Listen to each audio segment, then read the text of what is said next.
Hello everyone, welcome back to my YouTube channel. आज हम discuss करने वाले हैं class 12 haloalkanes and haloarenes का ये टॉपिक है, जिसमें हम डिस्कस करेंगे physical properties of haloalkanes. Haloalkanes की फिजिकल प्रॉपर्टी को डिस्कस करेंगे। तो पहला फिजिकल प्रॉपर्टी है alkyl halides are colourless when pure. तो जो प्योर अल्काइल हैलाइड्स होते हैं ना, वो कलरलेस होते हैं। However bromides and iodide develop colour when expose to light.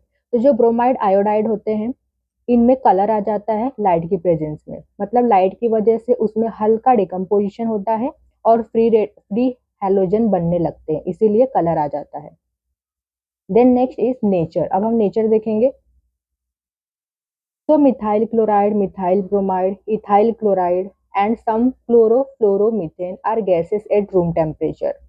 तो जो स्मॉलर हेलो एल्केन्स होते हैं, जो स्मॉल हेलो एल्केन्स होते हैं जिसमें नंबर ऑफ कार्बन कम होता है, जैसे methyl chloride, methyl bromide, ethyl chloride, वो गैसेस होते हैं रूम टेम्परेचर पर। लेकिन जब नंबर ऑफ कार्बन बढ़ने लगते हैं, जैसे 4 कार्बन 5 कार्बन वाले अल्काइल हैलाइड हैं, तो वो लिक्विड होते हैं। एंड उससे भी जो बड़े हेलो एल्केन्स होते हैं जिसमें नंबर ऑफ कार्बन ज्यादा होते हैं एकदम से, वो सॉलिड होते हैं। Then next, many volatile halogen compounds have sweet smell. तो वोलाटाइल क्या होता है? जो वेपर प्रेशर एक्सर्ट करते हैं, उनका स्मेल कैसा होता है? स्वीट होता है। Then next is melting point and boiling point. तो यहाँ पर मेल्टिंग पॉइंट की अगर हम बात करें, तो मॉलिक्यूलर मास ज्यादा होगा तो मेल्टिंग पॉइंट भी ज्यादा होता है।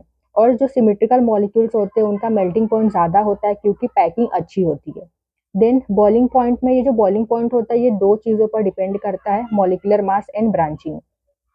तो यहाँ पर हम बॉइलिंग पॉइंट की बात कर रहे हैं। तो boiling point is directly proportional to molecular मास।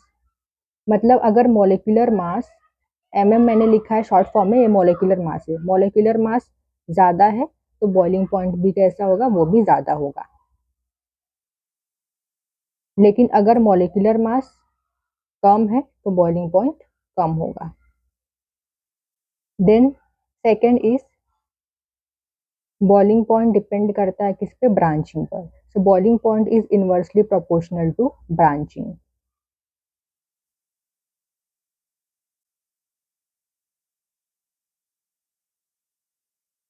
तो यहाँ पर क्या होगा? ब्रांचिंग ज्यादा रहेगा तो बॉइलिंग पॉइंट कम होता है। Next is density. तो डेंसिटी होता है, डेंसिटी इज इक्वल टू होता है मास अपॉन वॉल्यूम। तो जितना ज्यादा मास होगा उतना ज्यादा डेंसिटी होगी। मतलब